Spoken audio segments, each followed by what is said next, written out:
ಇದೀಗ ಸಾಹಿತ್ಯದ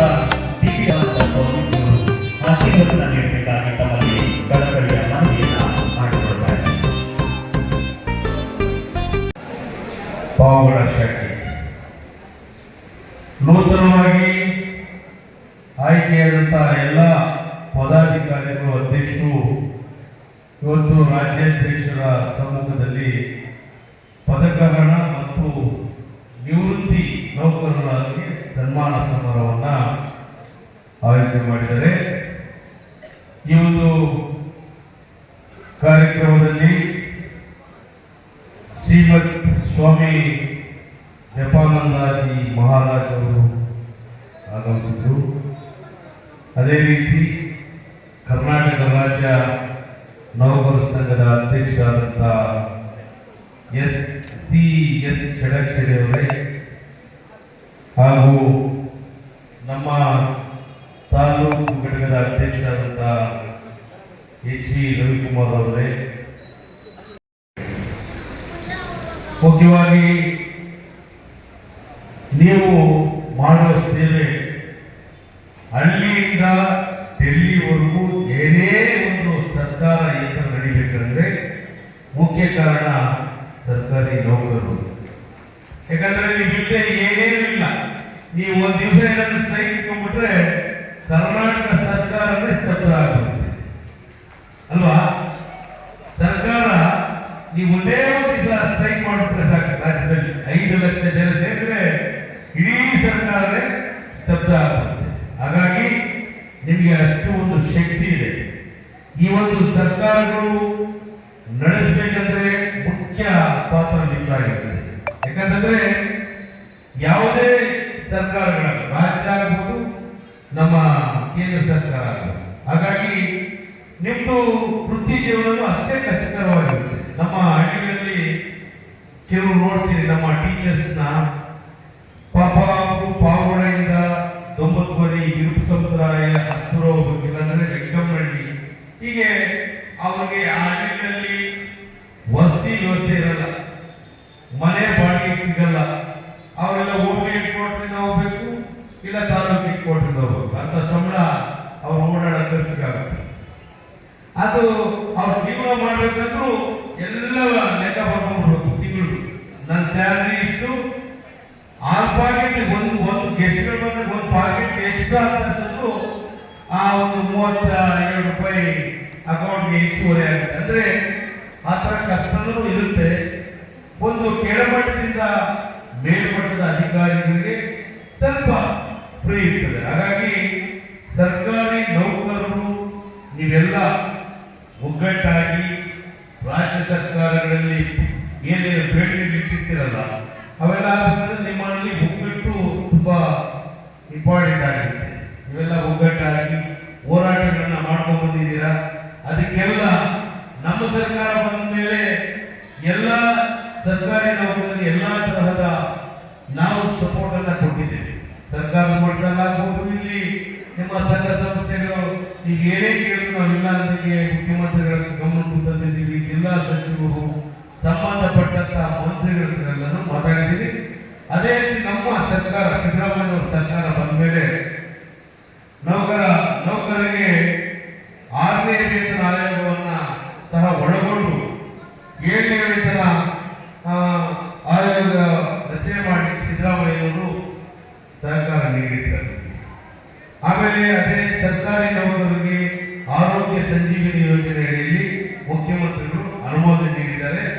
ಅದರ ಜೊತೆಯಲ್ಲಿ ಕರ್ನಾಟಕ ಸರ್ಕಾರಿ ನೌಕರರಿಗೆ ರಾಷ್ಟ್ರೀಕೃತ ಬ್ಯಾಂಕ್ಗಳಲ್ಲಿ ವೇತನ ನೌಕರರಿಗೆ 1 ಕೋಟಿ ವಿಮೆ ಸೌಲಭ್ಯವನ್ನು ನಮ್ಮ ಸರ್ಕಾರ ಒದಗಿಸಿದ್ದಾರೆ. ಅದು ನಮ್ಮ MLC ಚುನಾವಣೆಗಳಲ್ಲೆಲ್ಲ NPS ಇಂದ OPS ಜಾರಿ ಮಾಡೋದಕ್ಕೆ ಪ್ರಪೋಸಲ್ ಅವೆಲ್ಲ ಕಳಿಸಿದ್ವಿ. ಸರ್ಕಾರದ ಮಟ್ಟದಲ್ಲಿ ಸಮಿತಿ ರಚನೆ ಮಾಡಿ ಅದನ್ನು ಸಹ ಒಂದು ನಿರ್ಣಯ ತಗೋತಾರೆ. ಹಾಗಾಗಿ ಅದಕ್ಕೂ ನಾವು ನಿಮಗೆಲ್ಲ ನಿಮ್ಮ ಸರ್ಕಾರಿ ನೌಕರರು, ಶಿಕ್ಷಕರ ಜೊತೆ ನಾವು ಸದಾ ನಿಮ್ಮ ಜೊತೆ ಇರ್ತೀವಿ ಅಂತ ಹೇಳ್ತಾ, ನೀವು ಆಮೇಲೆ ಅದೇ ರೀತಿ ಪ್ರಾಮಾಣಿಕವಾಗಿ ಕೆಲಸ ಮಾಡೋದು ನೀವು ರೂಢಿಸ್ಕೊಳ್ಬೇಕು. ಅಧಿಕಾರಿಗಳು ಯಾಕಂದ್ರೆ ಎಲ್ಲರೂ ನಿಮ್ಮ ಮುಖಾಂತರ ನಡೀತಾ ಇರ್ತದೆ.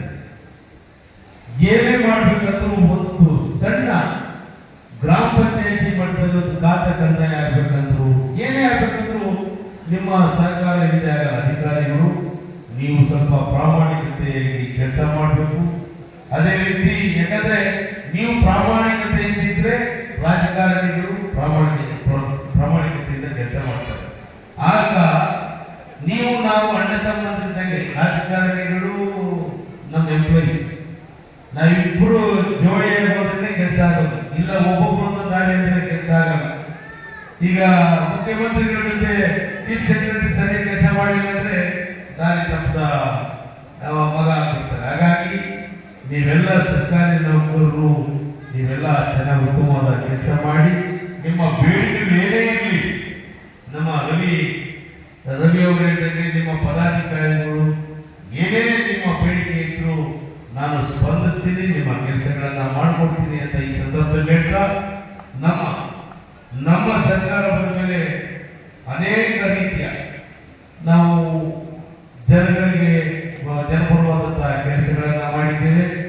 ಅದೇ ರೀತಿ ನಿಮ್ಮ ಸರ್ಕಾರಿ ನೌಕರರ ಸಂಘದ ಅಧ್ಯಕ್ಷರು ತುಂಬಾ ಶಾರ್ಪ್ ಇದ್ದಾರೆ. ಅದನ್ನು ನೋಡ್ಕೊಂಡು ನಾವೇ ತುಂಬಾ ಆಕ್ಟಿವ್ ಇದ್ದಾರೆ. ನಿಮ್ಮ ಪರವಾಗಿ ಅವರು ಧ್ವನಿಗೂಡಿಸ್ತಾರೆ, ಶಕ್ತಿಯಾಗಿ ನಿಮ್ಮ ಜೊತೆ ನಿಲ್ತಾರೆ. ಆಮೇಲೆ ನಮ್ಮ ಪಕ್ಕದವರೇ, ನಮ್ಮ ಜಿಲ್ಲೆಯವರು ಅಟ್ಯಾಚ್ ಏನು ಕೆಲಸಕ್ಕೆ ಶಿವಮೊಗ್ಗಕ್ಕೆ ಹೋಗಿರ್ಬೋದು, ಅಷ್ಟೇ ನಮ್ಮ ತುಮೂರು ಕಚೇರಿ ಪಕ್ಕದಲ್ಲಿ ಅವರ ಊರು. ಷಡಕ್ಷರಿ ಸರ್ ತುಂಬಾ ಒಳ್ಳೆಯವರು, ಅವರು ನಿಮ್ಮ ಪರವಾಗಿರ್ತಾರೆ. ತಾಲೂಕಿನಲ್ಲಿ ನಾನು ನಿಮ್ಮ ಪರ ಇರ್ತೀನಿ. ಅಧಿಕಾರಿಗಳಿಗೆ ಯಾವತ್ತೂ ನಾನು ಯಾವುದೇ ತರ ನಿಮ್ಗೆ ಏನಾದರೂ ದಾಟ ಕೊಡ್ತೀನಿ, ನಾನು ಕೆಲಸ ಮಾಡಿ ಅಂತ ಕೇಳ್ತೀನಿ ಅಷ್ಟೇ. ಪ್ರೀತಿ ವಿಶ್ವಾಸದಲ್ಲಿ ಇಟ್ಕೊಂಡಿದ್ದೀನಿ ಎಲ್ಲರೂ. ನಾನು ನಿಮ್ಮೆಲ್ಲರ ಸಹಕಾರದಿಂದ ನಾನು ಒಳ್ಳೆ ಕೆಲಸ ಮಾಡ್ತಾ ಇದ್ದೇನೆ.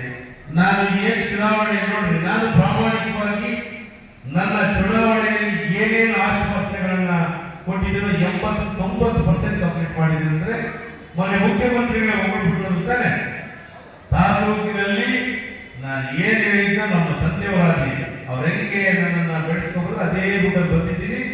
ಪ್ರಾಮಾಣಿಕವಾಗಿ ನಿಮ್ಮೆಲ್ಲರ ಸೇವೆ ಮಾಡಲಿಕ್ಕೆ ನನಗೊಂದು ಅವಕಾಶ ಸಿಕ್ಕಿದೆ. ನೌಕರರು ನಿಮ್ಗೆ ಏನೇ ಸಮಸ್ಯೆಗಳಿದ್ರು ಬರ್ರಿ, ನನ್ನ ಕೈಲಾದಷ್ಟು ಸಹಾಯ ಮಾಡ್ತೀನಿ. ಆದ್ರೂ ಏನಾದ್ರೂ ಪಾಪ ಲೇಟ್ ಆಗಿದೆ, ಬೀಗಕ್ಕೆ ಕೊಟ್ಟಿದ್ದೀರ. ಈಗ ನೀವು ಎಲ್ಲೆಲ್ಲಿ ಹೋಗ್ಬೇಕು, ತುಮಕೂರಿಂದ ಜಾಸ್ತಿ ಜನ ಬರ್ತಾರೆ, ಬೇರೆ ಬೇರೆ ಊರುಗಳಿಂದ ಬರೋರಿದ್ದಾರೆ. ಅವರೆಲ್ಲ ಹೋಗ್ಬೇಕಾದ್ರೆ 7 ಗಂಟೆ ಆಯ್ತು. ಪಾಪ ಈ ರಾಜಕಾರಣ ಭಾಷಣ ಅಂದ್ರೆ ಹೇಳ್ಕೊಂಡು ಹೋಗ್ಬೋದಿತ್ತು, ನಿಮ್ಗೆ ಜಾಸ್ತಿ ಹೇಳೋದಿಲ್ಲ ನಮಗೆ. ಯಾಕಂದ್ರೆ ಶಾಲೆ ಟೀಚರ್ಸ್ ಇದ್ದಾರಲ್ಲ ಸರ್, ಸರ್ ಭಾರಿ ಬುದ್ಧಿವಂತರು. ಆಮೇಲೆ ನಾವು ಏನ್ ಸುಳ್ಳು ಈ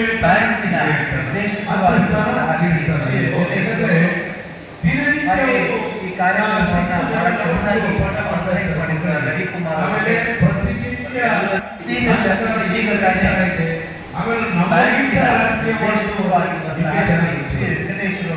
ಅಲ್ವಾ?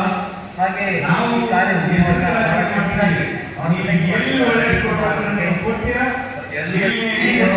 ಈಗ ತಾನೇ